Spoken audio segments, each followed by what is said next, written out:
Odamlar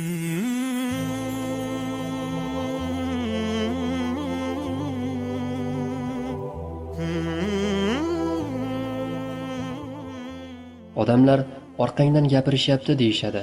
Nega shundayligini bilasanmi? Chunki ular sendan orqada. Orqangga o'girilib, ular haqida bosh qotirib o'tirma. Oldinga qarab yur. Maqsadingni amalga oshirishga intil. Orqangda turib olib, gapiradiganlarga e'tibor berma. Sen doimo ulardan oldindasan.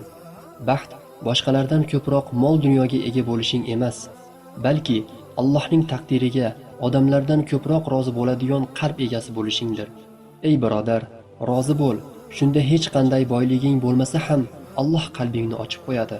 Rasululloh sallallohu alayhi va sallam aytdilar: kim har namozdan keyin 33 marta Allohga tasbih aytsa, 33 marta Allohga hamd aytsa, 33 marta Allohga takbir aytsa, bu 99 ta zikrdan keyin 100-sida la ilaha illalloh vahdahu la sharika lah, lahul mulku va lahul hamd va huva ala kulli shay'in qodir desa, gunohlari dengizning ko'pigicha bo'lsa ham mag'firat qilinadi.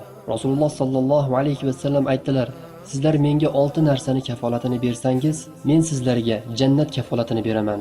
Gapirsangiz rost so'zlanglar, va'da berganda bajaringlar.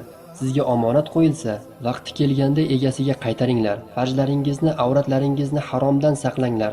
Ko'zlaringizni nojoiz narsalarga tikmasdan pastga qaratinglar. Qo'llaringizni zulmdan tiyinglar dedilar.